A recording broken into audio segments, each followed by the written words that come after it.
Welcome, everybody. My name is Ju Cheong. I'm the Director of the Electoral Regulation Research Network. It's a double privilege for me to introduce this seminar.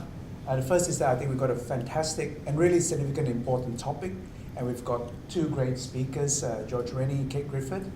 And secondly, probably an even more important privilege is that I'm going to handball everything to the third person on the table, Yee-Fui, who's Senior Lecturer at Monash University, who's also an expert on lobbying in her own right. So to basically chair the seminar and moderate discussion. So on to three of you. Thank you. Great, thanks Ju Cheong. So good afternoon everyone. Thanks for coming today on the eve of Halloween. So our topic today is not so much spooky, but subterranean. So we're going to be talking about lobbying regulation. And we've got two super excellent speakers here today. So first we've got Kate Griffith, who's part of Grattan Institute. They've written a very significant report on this topic, Who's Who in the Room, Access and Influence in Australian Politics. You can download it online. So yeah, I'm doing your promotion for you as well, so you don't have to embarrass yourself doing that. So have a look at their report. It's been reported widely in the media. It's gained a lot of traction. And we've got George Rennie as well, who's an active researcher in this area. He's looked at lobbying regulation in Australia and the United States. And he's going to talk about a federal ICAC, and that's been given a lot of prominence in the media. Thank you, minority government. So now we have a push for a federal ICAC by the crossbenchers, as well as the Australian Labor Party. So without much ado, let's start with Kate. Great, thank you. I might just switch across things to some slides. So I'll spend 20 minutes or so taking you through some of the findings of the report that Yee-Fui mentioned. What we wanted to look at is how special interests try to swing policy in their favour through a range of tools of influence. And specifically what we looked at was political donations, lobbying in a few different forms, the use of relationships, particularly what's known as the revolving door, so the movement of people between political roles and lobbying roles, and the sort of coziness that can create going back and forth. And we also looked in the report at public campaigns by special interest groups, but I won't really talk much about that today, although we can discuss it in the questions at the end if that's of interest to anyone. So I'll jump right in. I want to start with this question because it's very much at the heart of any discussion about lobbying and what you should do about it. Because essentially, you've got these two very valid arguments that interests have an important role to play, but undue influence is a problem. And finding a balance between these is at the heart of good regulation. So essentially, interests do need to be able to advocate for themselves, of course, that's part of democracy. And external contributions are essential to good policy. Often it is the lobbyist who's in the room first who picks up a harmful, damaging, quite frankly, stupid idea that a public official has put together or a politician has dreamt up. So it's often them who are in the room first to correct those sorts of mistakes.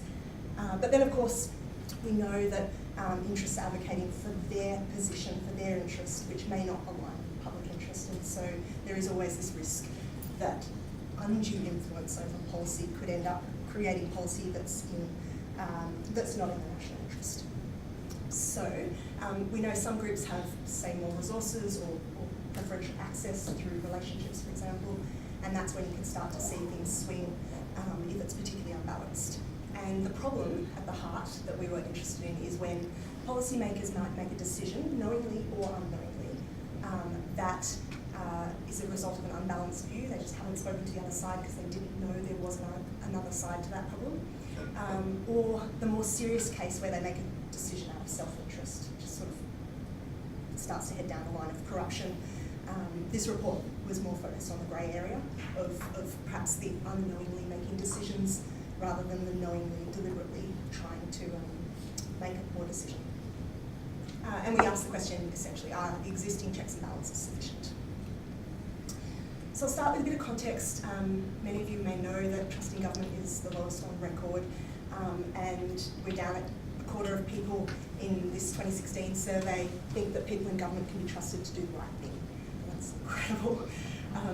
And there's various implications for democracy out of that, which are obviously very interesting. But one of the other trends we picked up is that suspicion about special interest involvement has been on the rise, and that's the focus here. So government is run for a few big interests is now over 50% in this survey, and in an even more recent survey that Griffith University and Transparency International did, this was a poll of over 2,000 Australians. How many times have you personally witnessed or suspected a public official making a decision in favour of a business or individual who gave them political donations or support? More than half of all respondents said at least once in the last 12 months. And even more shockingly, that number jumps for those who have worked in federal government. So people often think it goes the other way. If you're on the inside, you know it's really not all that bad. And this would suggest it's the other way. So public cynicism is at least partly justified. This is a bit of an overview of the report's work. A number of risk factors that the OECD identify for what they call policy capture by special interests are things that they identify for all OECD nations to take into consideration. And we looked at each of these and considered whether they're a risk in Australia. And we see that there are some that do appear to be quite a risk in Australia and others less so. So if I just take you through a couple, there's obviously the risk of the incentive to influence, so that government policy might be able to actually determine winners, and we do have a lot of policy areas in Australia where government can have a big say in picking and choosing winners, essentially. Whether interest groups have the ability to influence, so that might be the availability of resources, or it might be a reliance of political parties on particular interests, major donors, for example, and we do see some of those risk factors in Australia. And then there's the opportunity to influence, which is probably less of a concern in Australia. So ministers rarely can make decisions totally unchecked. There's usually has to go through their party, through the parliament, etc. So that's probably less of a risk in Australia than it might be for some other countries. But we certainly see some worrying signs. And in the following slides, I'm going to take you through some of the evidence behind these. This is sort of an overview. So let's start with donations. Australia's quite heavily reliant on private donations. This is in comparison to European countries and the UK. We know that the US is more reliant, and they're not on this chart, but we are fairly reliant on private funding. And then if we look at what that private funding is, we don't know about quite a lot of it. So there's a lot of money we don't know about in the system. And look, that's for a few reasons. So the big one is that we have a very high donations disclosure threshold between, you know, 13,800 means that there's a lot of large donations that can go undisclosed.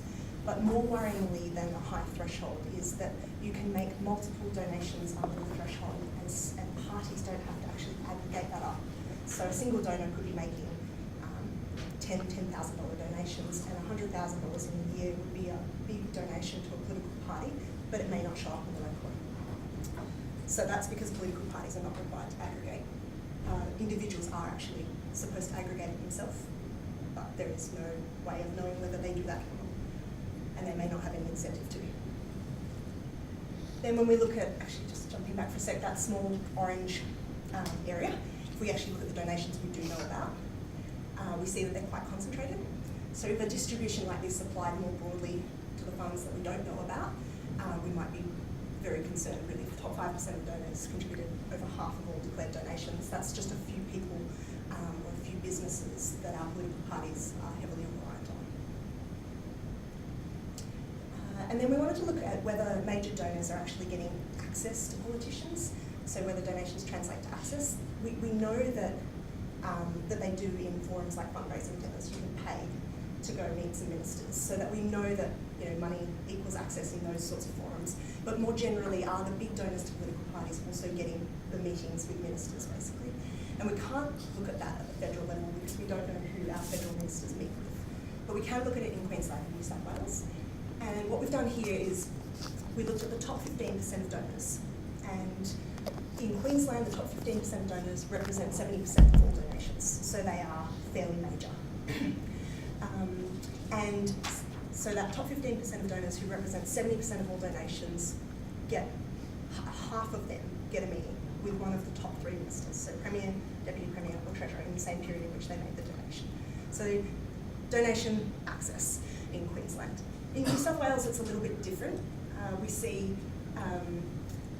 because New South Wales has a donations cap, we see the top 15% of donors represent only 40% of all donations.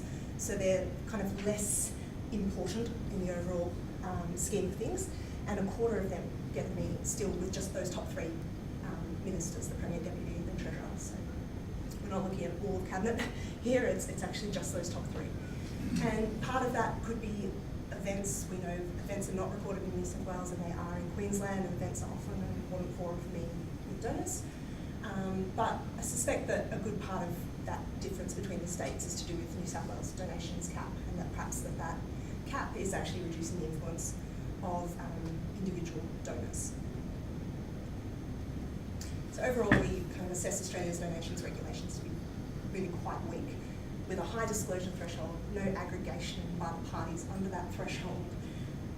The disclosure timeliness is really bad. I mean, it can take up to 19 months before you know a donation has been made, so the public can't use that information when they vote.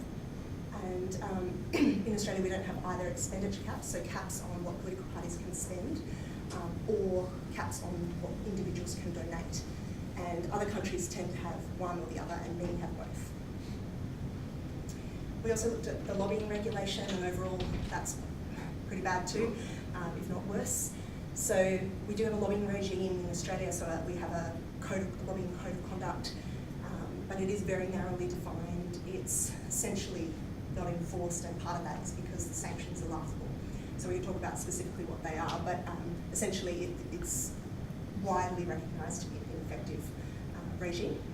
And on top of that, we have very little visibility of who policymakers are meeting with. So only New South Wales, Queensland and the ACT publish ministers' meetings, and so all the other states and the federal government are behind in that. And essentially it means we only see a very narrow proportion of lobbyists. They are not really held to the code of conduct, and most lobbying is without any kind of regulation. So if I jump into what we can look at in terms of who's getting access to senior policymakers, we can look at Queensland and New South Wales, and we did. And what we see is that of the meetings with those senior ministers, a bit over 60% are with private interests. These are external meetings, by the way, so we've excluded all internal government meetings. But over 60% are with private interests, and in particular, mostly with high regulation industry. And when I say high regulation industry, I mean industries like mining, like property development, like transport, where essentially government decisions can make a big difference to the bottom line. So those businesses might have a lot to gain, they also have a lot to lose, and there is no doubt that they have interest in knocking on the doors of government. So it's not surprising, they have every incentive to be there, but you know, the doors are opening, and the risk here is that maybe other businesses or consumer groups, employees, are underrepresented potentially.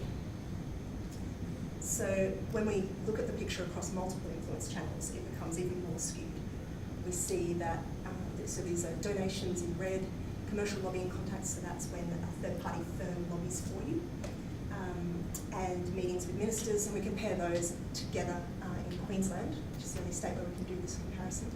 And we see, again, heavy skew towards high regulation industry, and out here on the right, this category, Triple C, are the consumer groups, like the advocacy groups, the community groups, and the not-for-profits, and they're looking worryingly underrepresented. We also looked at this by industry, and this is where you start to see some of the specific industries relative to their size or their contribution to the economy. So the diamond is their contribution to the state economy, and the same categories as the previous slides. So we see that property developers donate, that mining companies particularly use third-party lobbyists, so a commercial lobbying firm, and that transport companies seem to be doing pretty well in terms of meetings in Queensland at least. And the other one that really stands out to me in this slide is gambling, which represents less than 1% of the state economy, but it won't surprise you, they're punching above their weight when it comes to this stuff. Moving on to relationships. I mentioned the revolving door earlier, and this is a phenomenon that seems to have been growing. So back in 2012, about a quarter of all lobbyists on the register, so just that narrow definition of a lobbyist, About a quarter of them had formerly been a government representative. Now we're up to over a third. So it seems like more people are trading on those relationships. And when we specifically look at senior policymakers, so we looked at ministers and assistant ministers who have left Parliament since the 1990s, where did they go? What have they done post-Parliament?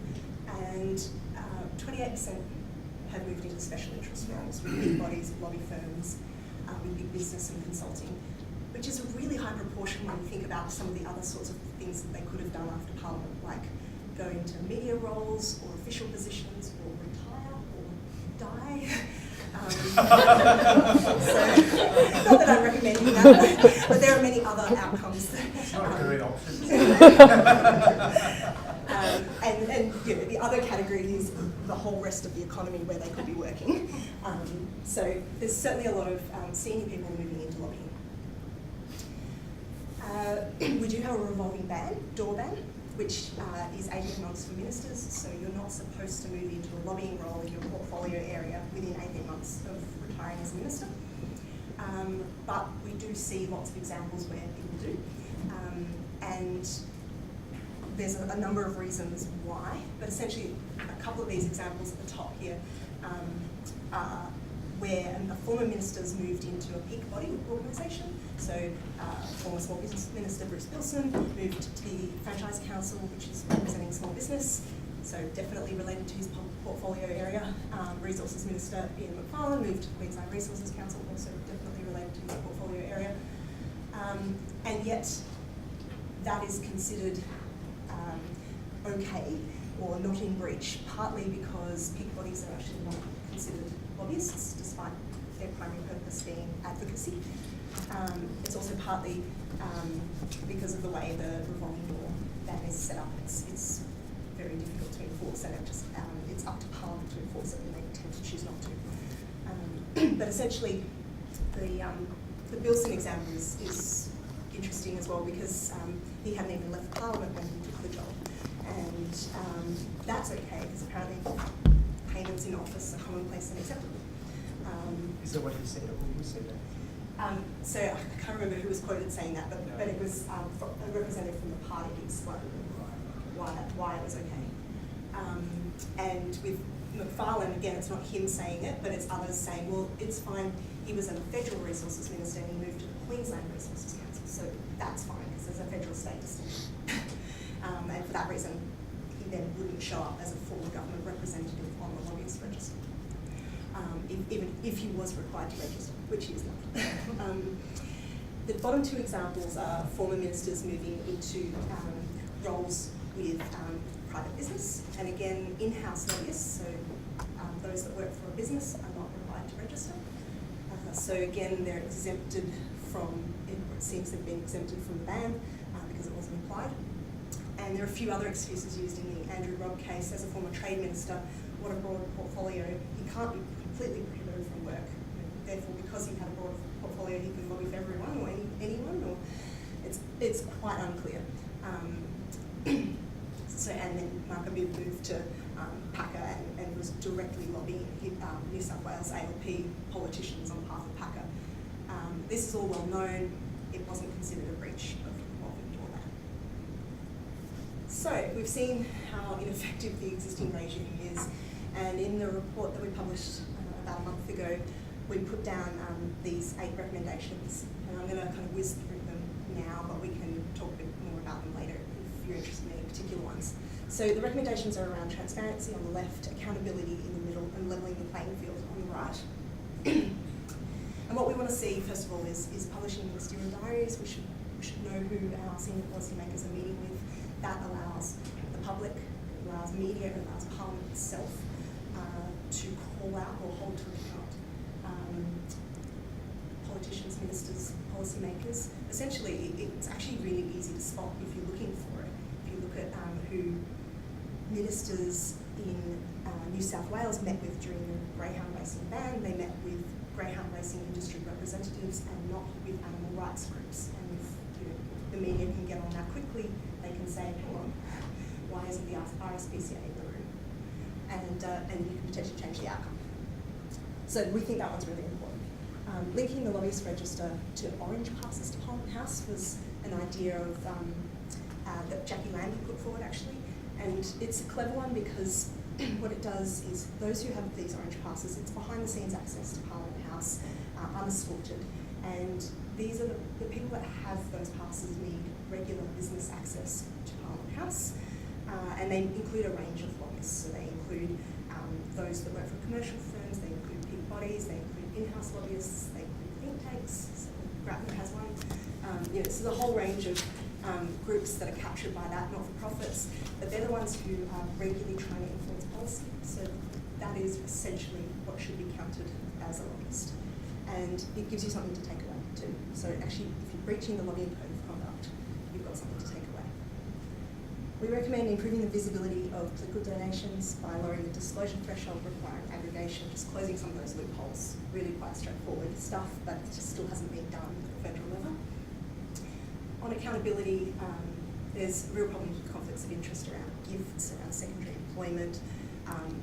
All parliamentarians should have a code of conduct. It should be independently administered so that it's not a political game around who gets sanctioned and who doesn't. It's just a straightforward process thing. There's a fine, or if it's really serious, potentially there's jail or the risk of jail time. So they've got real incentive to abide by an ethical code of conduct. We also back a federal integrity or anti-corruption body. Others have done lots more work on that than we did, but the reason we put it in the report is because we do see a gap where essentially when something is more serious, so we focus on the grey area misconduct, but if that looks more serious, who do you refer it to? Where do the whistleblowers go? Who has a complaint about serious corruption? Where do they go? And something is needed for them. Finally, in terms of levelling the playing field, we recommend a cap on political advertising expenditure by political parties and third parties during election campaigns. And this is because essentially a cap on what parties can spend reduces the power of any individual donor or donation. And it also reduces the arms race between parties in terms of chasing dollars. So it reduces the incentive to spend more time at fundraising dinners and less time on your job. The final point is probably the most important, but it is also the most difficult. And essentially in all of this, you don't want to exclude anyone. You want to actually include more people in the discussion. So boosting countervailing voices, giving more opportunity to hear the other side of arguments is really the crux of it. And it's a very difficult thing to do because lots of broad sort of diffuse groups like taxpayers and consumers, like young people, people with a disability don't tend to necessarily organise to advocate for their position. So trying to boost their voices in policy review processes by explicitly seeking out their views, knowing that they're the groups that want to be in the room off their own bat, is a big part of levelling the playing field. But is essentially, as I said, the hardest part. So I might leave it there, and that's our report for more information.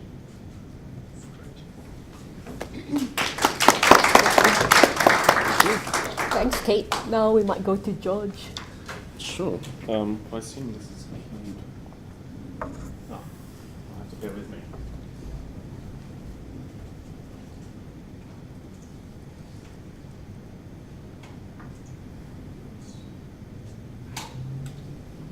Okay. Hi, everyone. Thank you very much, Kate, for that. That was excellent and helps me cut through a lot of stuff. I'm going to talk about, this is an obnoxious title, Lessons for Our Future, ICAC, and I'm going to base this on what I've studied in particular, my two areas I look at in terms of lobbying and corruption, two countries I should say, that I look at most are the United States and Australia. And typically when we think of the United States, we think of the worst example in the OECD of lobbying gone awry and corruption. And that might lead us to think, well, is it because they've done nothing? Is it because they have no apparatus that deals with these questions?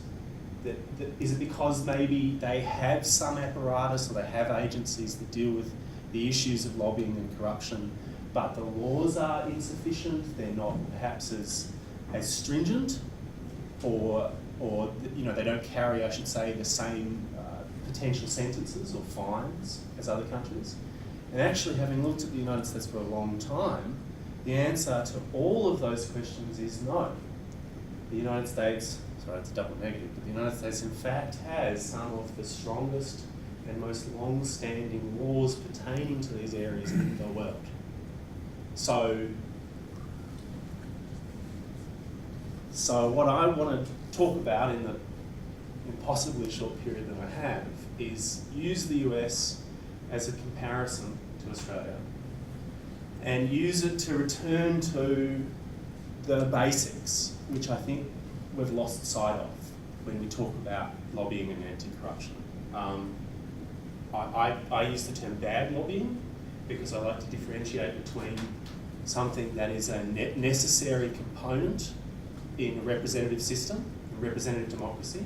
I've written about lobbying for a long time, or feels like a long time now, and I've had a lot of critics come out of the woodwork and tell me off for saying things like lobbying is necessary. We need lobbying.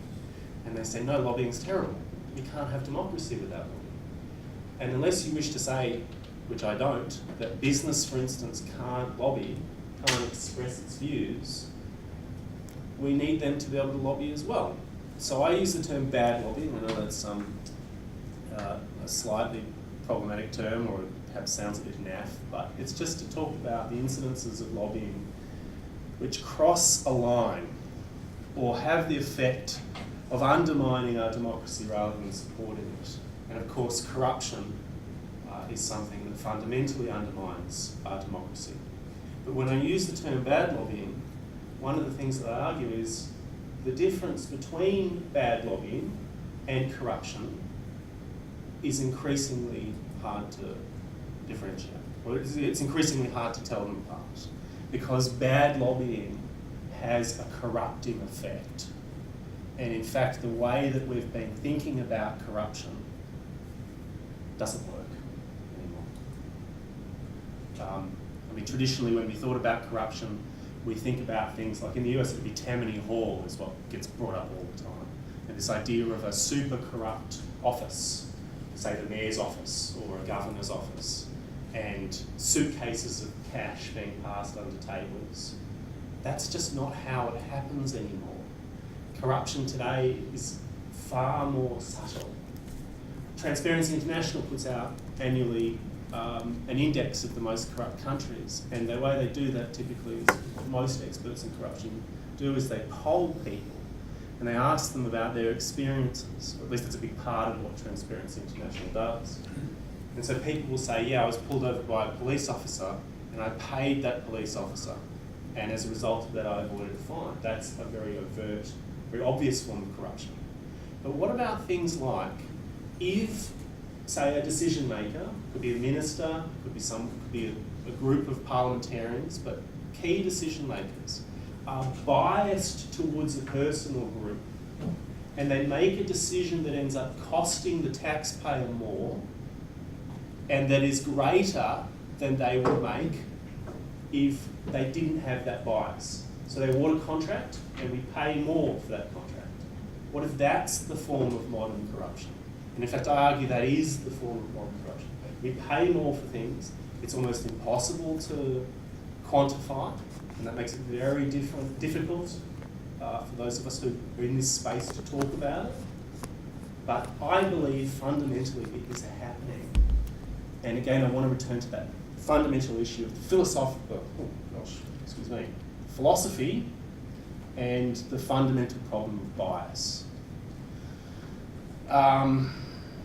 Needless to say, we're most biased to ourselves, and then there are sort of concentric circles outwardly, and the US offers some great examples of this. So one would be, in 2010, there's a group that puts out annually what's called the Pork Report, which looks at pork barrelling in the US, and these are two examples just in 2010, and this is quite common.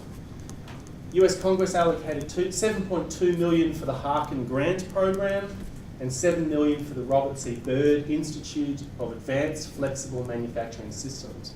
Some of you may recognise those names. Those are the names of very senior US senators that used their political power to leverage significant grants for themselves. I think that's about as biased as you can possibly get. But you work the concentric circles out and you start to say, okay, beyond the bias towards ourselves, what might cause bias? And the answer is, well, friendships or proxies for friendships, and the idea of a financial or other form of reliance. And the fundamental problem is when we understand corruption and we try to police corruption, the only way you can police it effectively, the only way you can throw someone in jail, say, for corruption, under our current system and under the US's system, is if you can show an explicit quid pro quo arrangement. But what if there are increasing arrangements that aren't explicit quid pro quo? And the US offers some wonderful examples of that. Wonderful is probably the wrong term. So I'm going to focus on gifts and the revolving door. The big three, I think, are gifts, the revolving door, and campaign financing. I'm going to ally campaign financing at time. But gifts and the revolving door, they're very important. The US has a system, as we do, where gifts are allowed. You can give gifts to a politician, and the politician can receive those gifts and keep those gifts. I'll talk a bit about Australia in a little bit in terms of ministers and what they have to do, because there are some interesting examples that are thrown up in Australia. But you can receive those gifts. And I'm going to talk about what the US has experienced in that sense very soon. And then there's the issue of the revolving door. Kate set that up very well. She talked about the fact that we have a sort of kind of ban on the revolving door in Australia that sort of kind of exists and is very easy to skirt. My experience of that was I noticed that they had that section in the statement, the ministerial statement. And I remember ringing the Department of the Prime Minister and Cabinet about that and about the lobbying code and saying, and noticing that they had no section within those two documents that actually deals with enforceability. And of course that means that there is no enforceability. Or at least, it's very hard to enforce. So I rang up the Department of Prime Minister and Cabinet and I said, can you please put me through to the expert, the policy expert you have, who can talk about the enforcement of the lobbying code and or the ministerial statement. You can probably guess what happened. Dave will probably know. Put through Dave. I think Mary knows. Put through Mary. Jane, I think, is the expert. Put through Jane. Have you spoken with David? Yes. Frank knows. Put through to Frank. You better call the Special Ministry of State about that. Call the Ministry of State. I meet the equivalents. I speak with the equivalents in the Special Ministry of State of Dave and Mary and so on and so forth. And then they say, well, this is really the Department of Prime Minister and Cabinet's area. And what I learned from that, or what I knew, what we all know before I went through that anecdote, is the reason for this is because they know they don't have an enforcement section. So when Kate was giving the examples of excuses, they are forced by their circumstances to find excuses for why people are exempt. And there have been so many times when I've spoken with journalists before, a major story, what they hope will be a major story, breaks on a minister, say, and the fact that, or an ex-minister or someone very senior, and the fact that they seem to break the code, the wording of the code. And every single time, Department of Prime Minister and Cabinet, or the PMO, or whomever, find excuses after the fact because of the weaknesses of the code. Sorry, I go on these tangents. We talked about Australia, or Kate talked about Australia. Ex-Congress is very common now for, this is about 2 years old in fact, so I think it's grown worse. The Senate, a majority of senators go on and work as lobbyists. A majority of their staffers work as lobbyists. There have been some interesting studies that show that those staffers have have a pretty understandable term in which they start to lose their value. You can probably guess when ex-staffers lose their value. It's as soon as the senators or congressmen that they worked for, Congress people I should say, that they worked for leave office, then their salaries are halved and they continue to drop thereafter. And the receipt of gifts is a commonplace. It's part of what Jack Abramov referred to as the free lunch culture. Jack Abramov is perhaps the most notorious corrupt lobbyist in US history, or at least in recent history. He was in fact jailed. They do jail people in the US for lobbying.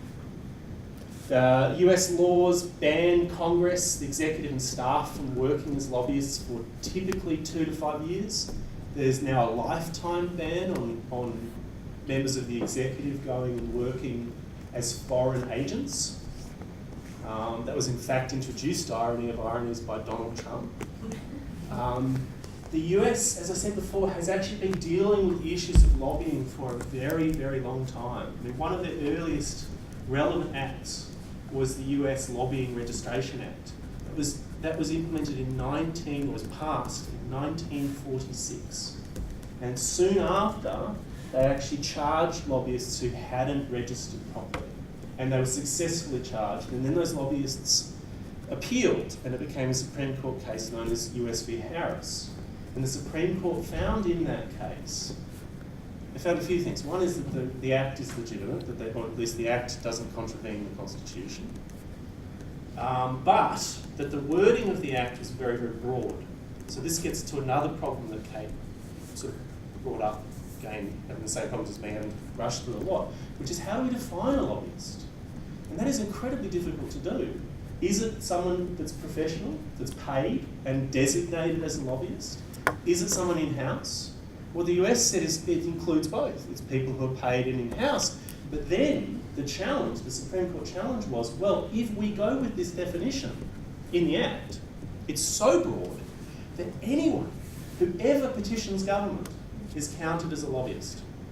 And the court, of course, found a way around that, and subsequent legislation said, well, it's 20%. If your activities exceed 20% per annum, it's subject to the relevant acts. But then the problem is, well, does me driving constitute part of that 20%? I'm driving to work. Does me being on the plane constitute that? How can you prove that? On and on and on. And so this common problem comes up, which is when we try to, say, register lobbyists and we try to prohibit certain forms of lobbying, you've got to make sure that the wording is very tight. And as I'll talk about again very soon, you've got to make sure that the administration of those laws is independent. One of the problems the US faces that is similar to ours is that there are ways of getting around the law that are dependent on essentially someone being nice to you. What I mean by that is, we seem to see that former ministers are persistently treated very nicely by the Department of Prime Minister and Cabinet. The Department of Prime Minister and Cabinet is bending over backwards to help those ministers not contravene the Lobbying Act. The Guardian did a study of how many people in Australia have contravened the Lobbying Act. The Lobbying Act, not the Lobbying Act, the Lobbying Code. Very important distinction. How many do you think have? 0 is, of course, the answer. US law also prohibits quid pro quo gifts, donations and payments of any kind, but again, they're actually quite easily overcome for a slightly different reason, and that is particularly well illustrated by McDonald v. US. McDonald v. US is the recent case. I think the Supreme Court heard it in 2016. McDonald was a governor in Virginia who had been caught receiving the long-term use of a Ferrari, having received as a permanent gift a gold Rolex and other gifts to the tune of $250,000 US. And he was given these gifts by someone who wanted access to the state's university system and wanted essentially wanted the governor to push for the state university system to pick up these this man's product. And indeed the governor did do that, and there were multiple examples of parties that he hosted where he invited the generous benefactor and his organisation and all sorts of other things. And he was found guilty in a federal court, but it was appealed to the US Supreme Court, and in a 9-0 decision, we're talking about the US Supreme Court, very rare for them to agree on anything. In a 9-0 decision, they found, and this is Chief Justice Roberts' majority opinion, that in fact, it was too hard to establish a quid pro quo arrangement, that the prosecution had not shown that there was an explicit understanding that in receiving the gifts, the governor had understood that by receiving those gifts that he would then act to benefit this benefactor, I should say. And this is what Chief Justice Roberts wrote. There is no doubt that this case is distasteful, it may be worse than that, but our concern is not with the tawdry tales of Ferraris, Rolexes and ball gowns. It is instead with the broader legal implications of the government's boundless interpretation of the federal bribery statute, a more limited interpretation of the term official act, and that was of course the question at the heart of the case, leaves ample room for prosecuting corruption while comporting with the text of the statute and precedent of this court. Now, you could look at that and say there's a problem with the law, and I think clearly there was a problem with this law, but it also highlights just this fundamental problem of proving that something is given for something else. And the reason we look at gifts and the reason we look at the revolving door, in particular the revolving door, is that it is now so difficult to show that someone has received something and that's part of a quid pro quo arrangement. Right now, a minister can reasonably expect that if they stay on the good side of a given corporation, they will receive a job when they leave office. And that is increasingly true. And we're increasingly seeing that ministers who made decisions that benefited corporations are then going and working for very well paid jobs, $1 million plus, for those same corporations. Now commonplace. And gifts are very similar. It's just that basic understanding of, with gifts and the revolving door, am I being biased? And the reason why I talked about the subtlety of it is, it's subtle. I think, and I think you made this point as well, Kate, a lot of people may be biased and they don't even know they're biased. And it's almost impossible for us to prove that they're biased. And so that creates a fundamental problem with our system.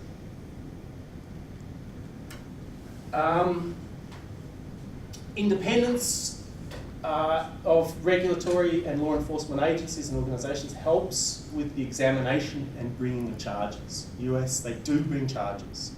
They do look at instances of breaches of the code and they take them seriously. But it doesn't necessarily reflect in sentences, as in people going to jail or people being fined. What's an incomplete sentence? Laws that are strong or carry significant sentences don't necessarily lead to changes in behaviour. And they don't necessarily affect the culture of lobbying where it occurs and political corruption. So this is where I'll quickly talk about Australia's system and then we'll move to any discussion points. Australia's criminal code, like the US, prohibits quid pro quo corruption. It's primarily enforced by the Australian Federal Police.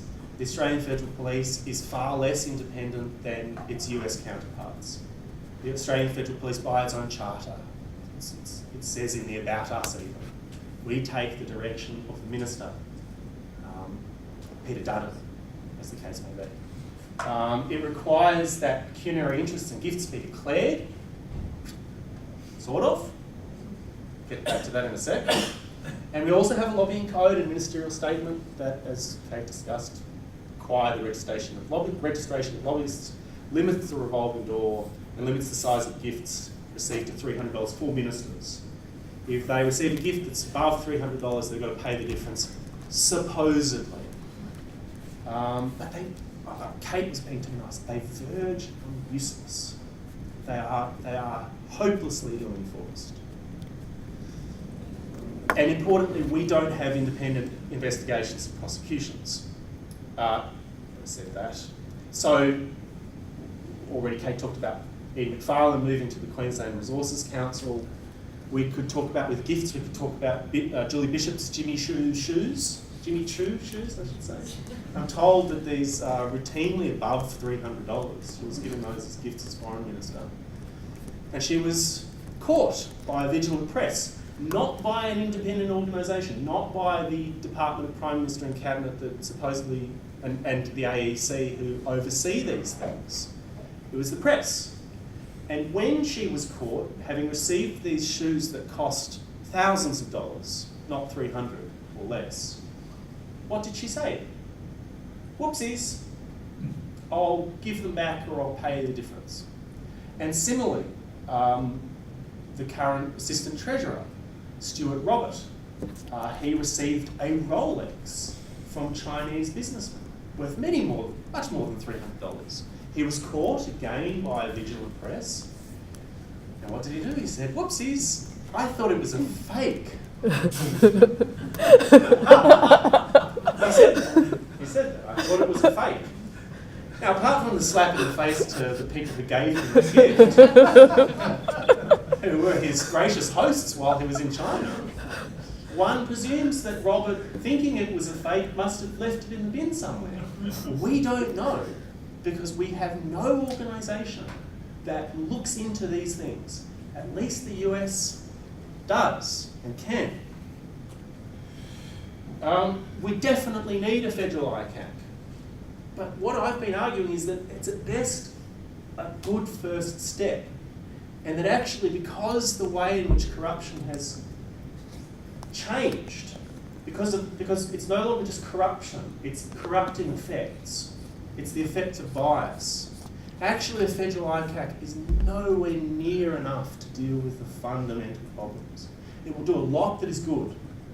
It will allow for people who have genuine concerns to refer to an independent body.